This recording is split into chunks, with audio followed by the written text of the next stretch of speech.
Shalom peuple de Dieu, nous espérons que vous allez bien. Gloire soit rendue à notre Seigneur Jésus pour la vie de nos autorités spirituelles. Je suis Emmanuel Laurent pour vous servir en ce jour du vendredi 12 juin 2026.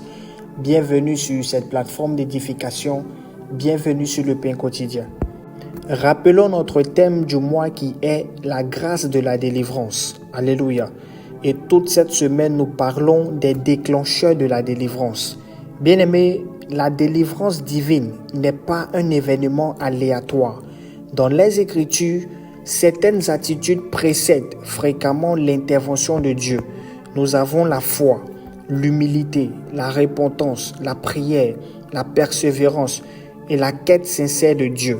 Alléluia. Ces attitudes constituent des déclencheurs spirituels. Et ce matin, l'une de ces attitudes est l'objet de notre édification, puisque notre thème du jour s'intitule « La quête sincère ». Alléluia. Cette quête souligne particulièrement la recherche authentique de Dieu comme élément déclencheur de cette délivrance. Alléluia. Notre thème est tiré du livre du psaume 121, du verset 1 à 2. Nous lisons et la Bible déclare: Je lève mes yeux vers les montagnes, d'où me viendra le secours. Le secours me vient de l'Éternel qui a fait les cieux et la terre. Alléluia. Que Dieu bénisse sa parole. Bien-aimés, le contexte de notre passage s'inscrit, je dirais, dans les cantiques des degrés. Ces chants étaient traditionnellement entonnés par les pèlerins israélites lorsqu'ils montaient à Jérusalem pour les grandes fêtes religieuses. Alléluia. Et lorsque nous apportons une analyse approfondie sur notre passage du jour, nous constatons que plusieurs édifications bibliques en découlent. Alléluia. La première phrase du verset commence par « Je lève mes yeux vers les montagnes ». Cette expression possède plusieurs enseignements. Et le premier qui en ressort est un regard qui recherche Dieu, ou du moins qui recherche une solution. Alléluia. Lever les yeux est le symbole d'une recherche. Le slamiste reconnaît qu'il a besoin d'aide et qu'il doit regarder au-delà de lui-même. Alléluia. Bien-aimé, la délivrance commence souvent lorsque l'homme reconnaît son incapacité à résoudre seul ses problèmes. Alléluia. Un autre volet dont nous pouvons faire mention est une attitude d'espérance. Je le dis parce que dans la Bible, lever les yeux vers le ciel, ou je dirais vers les hauteurs, est fréquemment associé à une attente de l'intervention divine.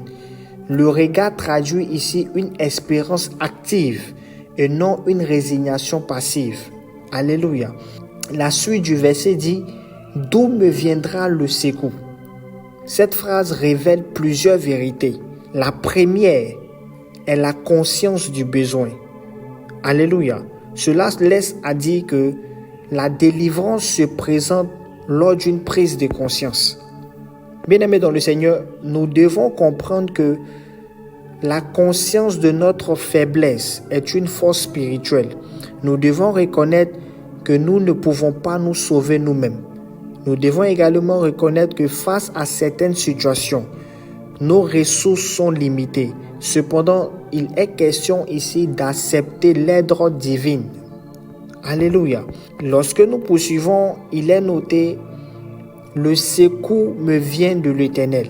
Le slamiste ici apporte une réponse claire et définitive, une confiance fondée sur Dieu.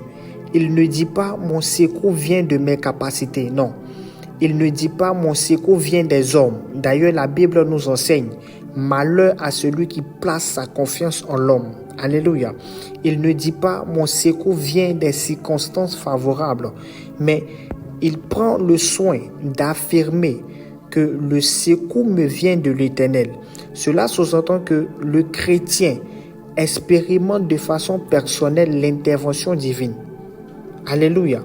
La foi authentique reconnaît Dieu comme source première de toute délivrance. La délivrance n'est pas seulement une doctrine, bien-aimé. Elle devient dans ce cas de figure une expérience vécue. Amen, amen. Pour boucler ce paragraphe, nous constatons que l'islamisme termine par un rappel de la puissance du Dieu auquel il fait confiance. Le texte dit qui a fait les cieux et la terre. Cela stipule que celui qui a créé l'univers possède toutes les autorités sur celui-ci. Alléluia. Les montagnes, les dangers, les nations, les circonstances sont soumis à son autorité. Aucune situation n'est trop complexe pour Dieu parce que notre Seigneur Jésus-Christ est souverain. Alléluia. Bien-aimés dans le Seigneur, vous savez, le monde moderne est marqué par de nombreuses, formes de détresse. Et plusieurs personnes font face à de terribles tempêtes dans leur vie, que ce soit les crises financières, les conflits familiaux, les maladies, la dépression, l'anxiété, la solitude, l'incertitude professionnelle et j'en passe. Et face à ces défis, la question que l'on se pose est « vais-je m'en sortir ?» Alléluia. Cela me fait penser à l'histoire des disciples qui furent saisis de peur lorsqu'ils traversaient, la mer de Galilée dans leur bateau. Alléluia. Le temps avait pris une tournure effrayante et dans leur détresse, ils ont alerté Jésus et ont lancé un appel vers sa personne en lui disant « Sauve-nous Seigneur, car nous périssons ». Alléluia. Cette histoire nous enseigne où nous devons nous tourner lorsque des tempêtes surviennent dans notre vie. Alléluia. Même lorsque le monde semble hors de contrôle. Bien-aimés dans le Seigneur, nous devons avoir ce réflexe de lever les yeux vers Dieu au milieu de ces crises. Alléluia. Le Dieu qui a créé les cieux et la terre demeure capable d'intervenir aujourd'hui dans toutes les dimensions de notre vie parce qu'il demeure la source ultime de notre secours. Alors je prie que cette portion d'écriture nous fasse du bien et que cela soit une bénédiction pour notre corps, pour notre âme et pour notre esprit. Que Dieu nous bénisse. Shalom chez vous.